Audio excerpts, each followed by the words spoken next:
Terima kasih Anda masih menyaksikan debat keempat calon wakil presiden pemilu tahun 2024. Bapak Ibu sekalian, segmen ke-6 adalah segmen terakhir di debat kali ini, di mana para calon wakil presiden akan menyampaikan closing statement atau pernyataan penutup. Untuk itu kami undang kembali ketiga calon wakil presiden untuk kembali menuju podium masing-masing. Silakan.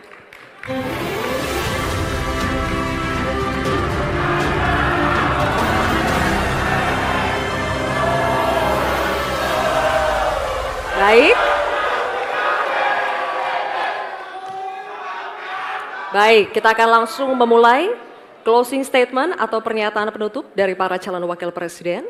Kami informasikan kembali dalam penyampaian closing statement atau pernyataan penutup untuk tetap berada di podium. Untuk kesempatan pertama, kami berikan kepada calon wakil presiden nomor urut 3, Bapak Mahfud MD, untuk menyampaikan pernyataan penutup Anda. Waktu Bapak 2 menit dimulai saat Anda berbicara. Silakan. Assalamualaikum warahmatullahi wabarakatuh. Tadi saya bilang bahwa masalah-masalah yang kita diperdebatkan ini sangat penting untuk masa depan bangsa. Masalah utamanya adalah pedang hukum kita itu tumpul. Kalau pedang hukum tidak tumpul, kita pasti bisa tabrak habis-habisan. Program pembangunan akan berjalan dengan baik. Mas Ganjar dan saya minta maaf kepada para ibu dan anak cucu yang telah ikut terlibat atau tanpa bisa berbuat apa-apa ketika terjadi perusakan alam yang ibu dan para cucu itu huni. Saya teringat tadi ketika membaca Dhaharul Fasadu fil Barri wal Bahr. Telah terjadi kerusakan di daratan dan di lautan. Dan terkait ini saya teringat lagu Ebit GAD yang berbunyi begini. Barangkali di sana ada jawabnya. Mengapa di daerahku terjadi bencana? Mungkin Tuhan mulai bosan melihat tingkah kita yang selalu salah dan bangga akan dosa-dosa dan seterusnya. Itu bukti kerusakan lingkungan, pesan kepada kawan.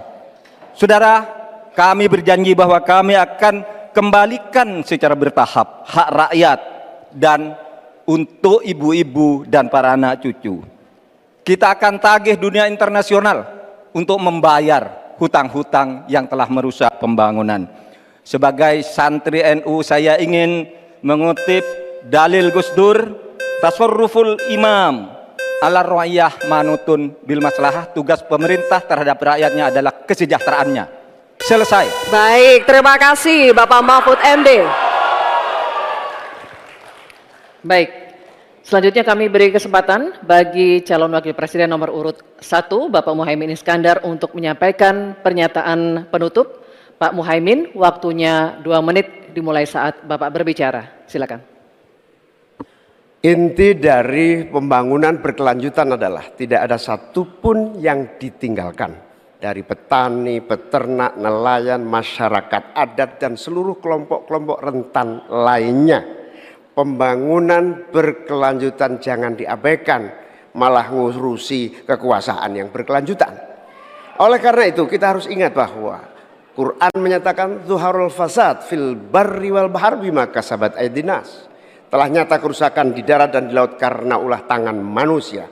Bahkan Paus Fransiskus juga mengingatkan kepada kita semua, posisi yang agak rawan masa depan kita harus melakukan taubat ekologis. Taubat itu dimulai dari etika. Sekali lagi, etika. Etika lingkungan dan etika pembangunan. Jangan ugal-ugalan, jangan ngangkangi aturan, jangan sembrono, ojo sakarepe dhewe. Saudara-saudara sekalian, insya Allah kalau Amin mendapatkan mandat, kita akan sungguh-sungguh. Yang pertama, kita akan anggaran untuk mengatasi krisis iklim, kita tingkatkan secara signifikan, termasuk riset sekaligus implementasi energi baru dan terbarukan. Kita sahkan RUU masyarakat adat secepat-cepatnya. dana subsidi atau dana untuk masyarakat desa kita tingkatkan 5 miliar per tahun agar warga desa dapat menikmati pembangunan. Yang selanjutnya kita juga akan teruskan subsidi BBM untuk masyarakat miskin, petani, nelayan miskin, dan kelompok rentan lainnya. Transportasi publik menggunakan energi listrik juga menjadi salah satu solusi untuk mengurangi polusi dengan cara pembangunan kota. Reforma agraria harus dieksekusi untuk memangkas ketimpangan. Saatnya kita berubah, saatnya kita pilih perubahan. Baik, terima kasih Bapak Muhaimin. Baik, kita akan berikan kesempatan juga kepada calon wakil presiden nomor urut 2 Bapak Gibran Rakabuming Raka untuk memberikan pernyataan penutup. Waktu Anda 2 menit dimulai ketika berbicara. Silakan. Baik, terima kasih. Saya tidak akan pernah bosan-bosan membahas hilirisasi. Dengan hilirisasi kita akan keluar dari middle income trap. Dengan hilirisasi kita akan meningkatkan nilai tambah di dalam negeri. Dengan hilirisasi kita akan membuka lapangan pekerjaan seluas-luasnya. Tentunya dalam pelaksanaannya dipikirkan aspek lingkungan, keberlanjutan, dan sosialnya. Dampak perubahan iklim ini semakin nyata. Banjir, kekeringan, kenaikan air laut, ini adalah ancaman nyata dan sudah di depan mata. Semua masalah ini adalah tantangan zaman now. Membutuhkan solusi zaman now. Tantangannya adalah bagaimana kita mencari titik tengah, titik keseimbangan. Lanjutkan hilirisasi, tapi wajib menjaga lingkungan. Tingkatkan produktivitas pertanian dan sektor maritim, tapi wajib menjaga keseimbangan alam. Terima kasih Prof. Mahfud, Gus Muhaimin. Semoga debat malam ini memberikan gambaran tentang kemana arah bangsa ini akan melangkah. Sekali lagi, tantangan zaman now membutuhkan solusi zaman now. Tentunya anak-anak zaman now perlu lebih banyak lagi dilibatkan.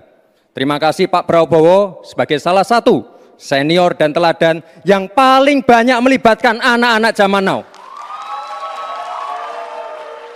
Langkah awal menuju Indonesia Emas, datang ke TPS, coblos nomor 2, Prabowo Gibran.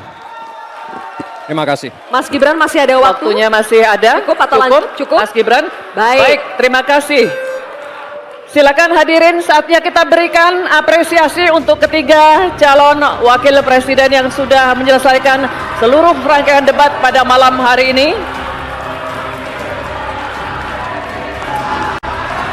Bapak Ibu sekalian, masih ada satu debat terakhir yang akan diselenggarakan oleh Komisi Pemilihan Umum. Semoga hasil dari debat keempat ini dapat menjadi bahan pertimbangan Anda untuk menentukan pemimpin masa depan. Ya, dan selanjutnya kita akan menyanyikan lagu Bagimu Negeri. Kami mohon kesediaan para calon wakil presiden untuk tetap berada di atas panggung, disertai dengan calon presidennya masing-masing untuk bergabung ke atas panggung. Baik, kami juga mengundang Ketua, anggota, dan Sekjen KPU RI untuk mendampingi